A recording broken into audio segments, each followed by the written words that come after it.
They say the night hides more than shadows. It hides the truth. Welcome to Mr. Haunting Whispers, where real crimes, true horrors, and restless spirits speak through the silence. Listen closely, because sometimes the whispers are real.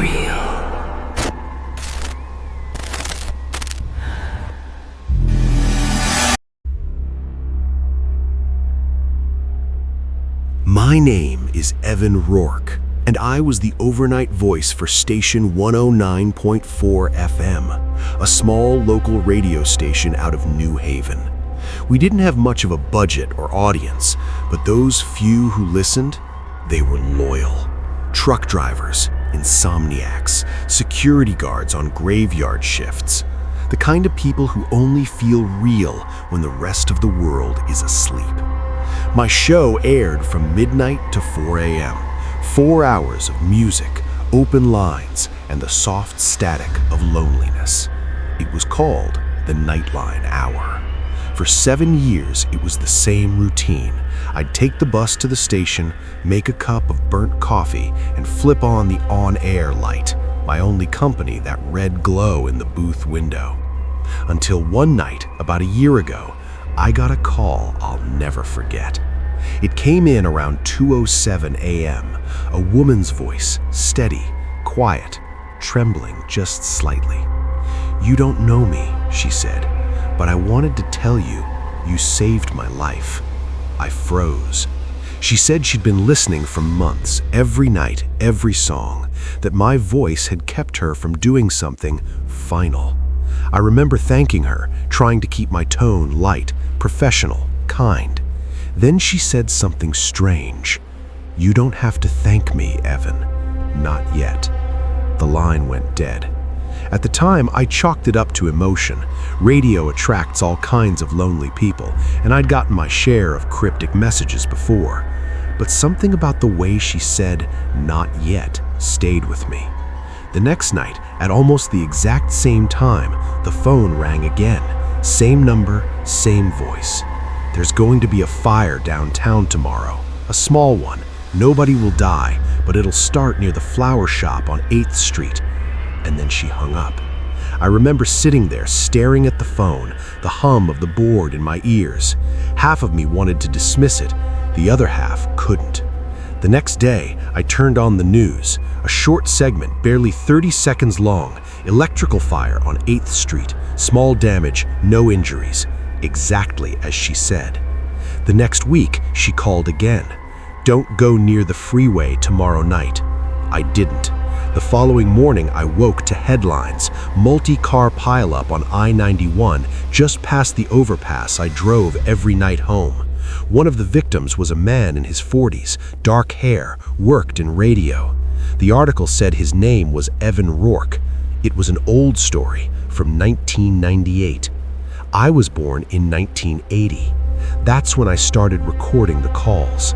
Every night, I hit the red button before I answered, just to have proof. Over time, her voice changed, softer, closer, like she was sitting right next to the microphone. She'd whisper things. "Don't leave early tonight. Don't open the back door. They won't believe you if you tell them." And she was always right. Eventually, the calls began before the show started. The switchboard lights would flicker like Morse code. Sometimes I'd pick up and hear only static, soft, rhythmic, almost breathing. Other times, the voice would sound distorted, like it was coming through a long tunnel mixed with faint music in the background. "You sound tired, Evan," she'd say. "You don't have much time left." I'd ask her who she was, why she was warning me. She never answered directly. Only once did she say something that made my skin crawl. "I'm just replaying what you already said." A few nights later, the station manager found me asleep at the console. He said I'd left the mic live for over an hour. When I checked the log, there was nothing. No calls, no recordings. But when I played back the tape, I heard something. Faint, barely audible under the static. A voice, mine, whispering, "You're listening to the Nightline Hour. This is my last broadcast." The following week, the calls stopped. No warnings, no static, just silence. The station felt emptier than ever, until one night, near the end of my shift, the phone rang again. Different number this time, all zeros. When I picked up, there was only one sound, the faint hum of the studio, but not the one I was in. The same hum, but older. Then my own voice came through the line. "You don't have to thank me, Evan. Not yet." And then, clear as crystal, a second voice, the woman, speaking softly into my own microphone. "This is 109.4 FM. You're listening to the Nightline Hour. Our final caller tonight is you." The recording cut off right after that.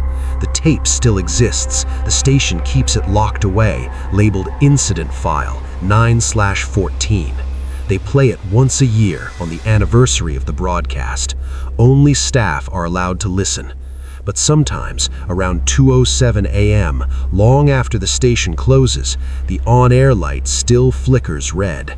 And if you tune to 109.4 FM, you might hear faint static, and under it, a familiar voice saying, "Good evening, listeners.